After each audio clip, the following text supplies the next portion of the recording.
जो भी student DSO का इंतज़ार कर रहे थे, अब वो इंतज़ार ख़त्म, क्योंकि आपके डीएसओ के लेकर बीपीएससी ने नोटिफिकेशन जारी कर दिया और फॉर्म कब से भराएगा ये सब चीज़ के बारे में आपको इसमें बताएंगे। और क्या क्राइटेरिया है, कितना सैलरी है और क्वालिफ़िकेशन क्या चाहिए, इन सारी चीज़ों के बारे में। ठीक है, तो चलिए हम देखते हैं। ठीक है, कितना सीटों पे आया है, टोटल है कितना सीट, टोटल 47। कितना है सर, 47 सीटों पे आया है टोटल।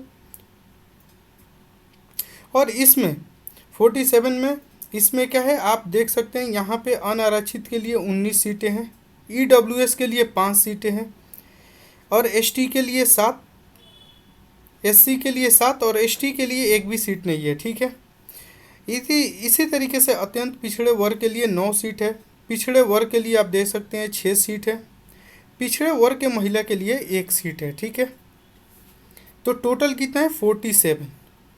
अब इसमें हम आगे चलिए और जानते हैं कि क्या क्राइटेरिया है, कैसे एग्ज़ाम होगा, इन सारी चीज़ के बारे में जानेंगे। ठीक है, चलिए सेकेंड नंबर पे यहाँ पे आप देख सकते हैं क्या है सेकेंड नंबर। ये सभी को जानने के लिए, मतलब सब जानने के लिए उत्सुक होते हैं। ये है वेतन। आपका वेतन कितना रहने वाला है सर, 53,100 से लेकर 1,67,800 रुपये रहेगा। किस लेवल का है ये जॉब, तो ये लेवल 9 का जॉब है। ठीक है, लेवल 9 का जॉब है। उसके बाद से यहाँ थर्ड नंबर देखिए, थर्ड नंबर शैक्षणिक योग्यता के बारे में यहाँ पे बात किया गया है, क्या क्वालिफिकेशन होना चाहिए आपका, चलिए देखते हैं।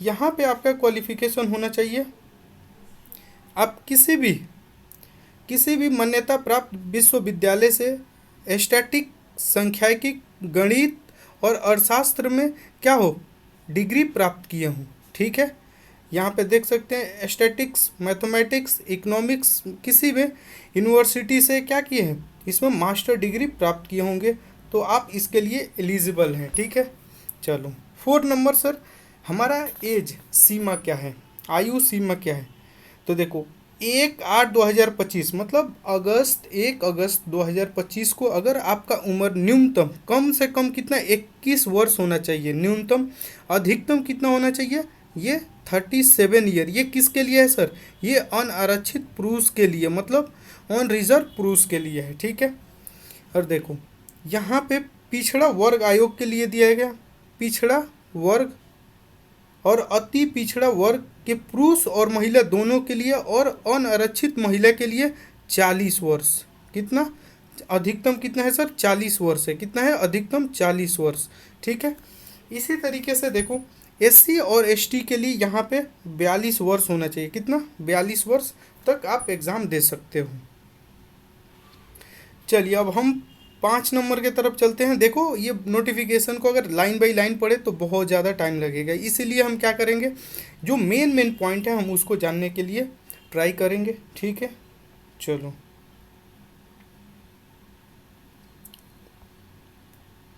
यहाँ पे देखो 5 नंबर में हमें दिया है चयन प्रक्रिया, हमारी एग्ज़ाम कैसी होगी, ये पैटर्न, एग्ज़ाम की पैटर्न क्या रहने वाली है। तो देखो इसमें होगा प्रारंभिक परीक्षा यानी प्री का होगा, उसके बाद से होगा लिखित परीक्षा यानी ये मेंस का होगा, उसके बाद से आपका होगा क्या, इंटरव्यू होगा, साक्षात्कार होगा, इंटरव्यू होगा। ठीक है सर, प्रारंभिक परीक्षा में क्या है, प्रारंभिक परीक्षा में कैसे एग्ज़ाम होगा, तो देखो प्रारंभिक जो परीक्षा है ना हमारा, तो यहाँ पे प्रारंभिक परीक्षा में सामान्य अध्ययन, क्या, जनरल जो हमारा साइंस है, नॉलेज है, उसके बारे में होगा, ये वस्तुनिष्ठ होगा। ठीक है, बहुविकल्पीय होगा, इसमें 4 विकल्प दिया जाएगा आपको और उसमें से एक को आपको जो सही उत्तर है उसको चयन करना है। कुल कितने घंटे मिलेंगे आपको, देखो यहाँ पे कुल 2 घंटे मिलेंगे। ठीक है, कुल 2 घंटे, और समय क्या रहने वाला है सर, कुल 2 घंटे मिलेगा, और अंक कितना होगा, ये 150 अंक का होगा। कितना, 150 अंक का होगा, ये देख लो आप, 150 अंक का होगा। ठीक है, 150 अंक का होगा। चलो इसके बाद से देखो हम चलेंगे कहाँ, ये सब देखो, ये पूरा डिटेल में दिया है कि हमें प्रारंभिक परीक्षा जो है हमारा जो प्री है उसमें कहाँ कहाँ से पूछा जाएगा। तो ये चीज़ें सामान्य अध्ययन हो गया, राष्ट्रीय इंटरनेशनल हो गया, ये सब चीज़ों से पूछा जाएगा। आपका ये समसामयिकी, करंट अफेयर से, इतिहास से आप लोग पूछा जाएगा, ये सारी चीज़ों से पूछा जाएगा, देख लो, ठीक है। तो अब हम चलते हैं सर, मुख्य परीक्षा हमारा मेंस में क्या है, ठीक है। मेंस में क्या है उसके बारे में जानते हैं। चलो देखो, मेंस में क्या है, मेंस में क्या है, ये मेंस हो गया आपका मुख्य परीक्षा। इसमें अनिवार्य विषय, मतलब ये कंपलसरी विषय है, सामान्य हिंदी, मात्र ये क्वालिफाइंग होगा, ठीक है। 3 घंटे का होगा, कितना, 3 घंटे होगा, 100 अंक का होगा, ठीक है, 100 अंक के।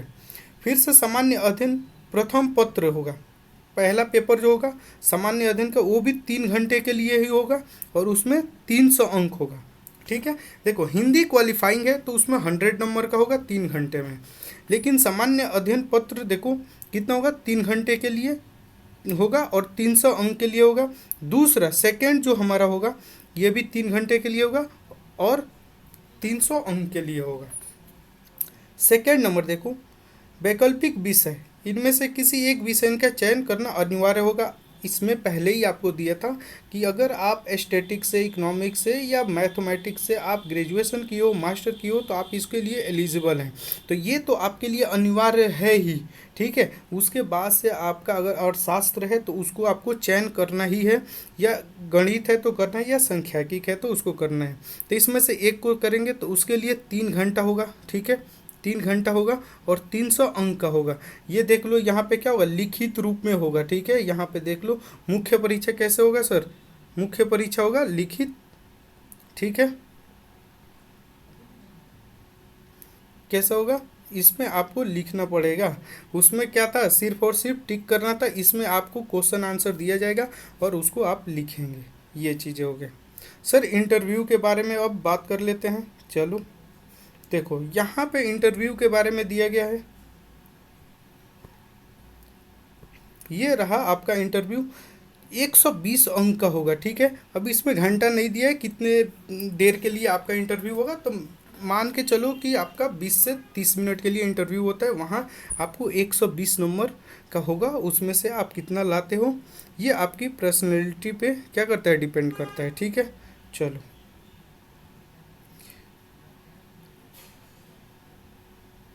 यहाँ पे आपको आरक्षण दिख जाएगा, तो आप नोटिफिकेशन को और बेहतर तरीके से लाइन बाय लाइन पढ़ सकते हो। लेकिन हम यहाँ पे लाइन बाय लाइन नहीं पढ़ सकते हैं, क्योंकि कम समय में हमें क्या करना है, सारी चीज़ों के मोटा मोटी समझना है हमें, किसके लिए है, कौन भर सकता है, ठीक है, इन सब चीज़ों के लिए।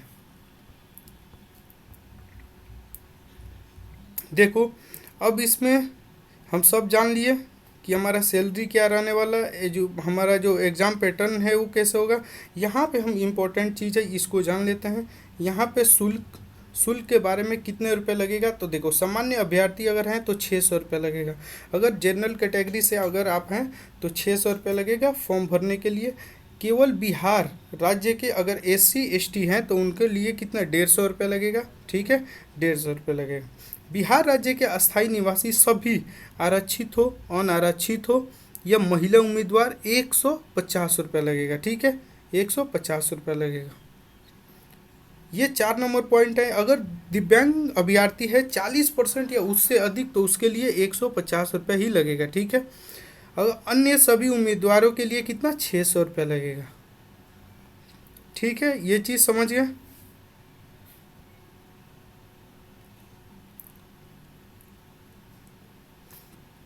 अब ये मेन इम्पोर्टेंट चीज़ है, ये आवेदन भरने के जो संबंध में ये दिखाया गया है। क्या है, आवेदन आरंभ किस तिथि से होगा, आज से हो गया, ठीक है, 3/6/2025 से।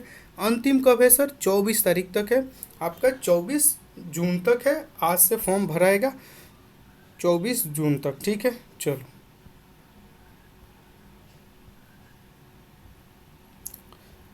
आपको OTR पहले करना होगा, ठीक है, 1 टाइम रजिस्ट्रेशन। अब ये instruction for DigiLocker account, अगर वहाँ पे आप जाके देख सकते हैं, वहाँ से आपका सारा आपका जो भी डॉक्यूमेंट है वहाँ सब कुछ दिख जाता है, ठीक है। तो ये हमारा रहा क्या, बीएसओ के लिए। ठीक है,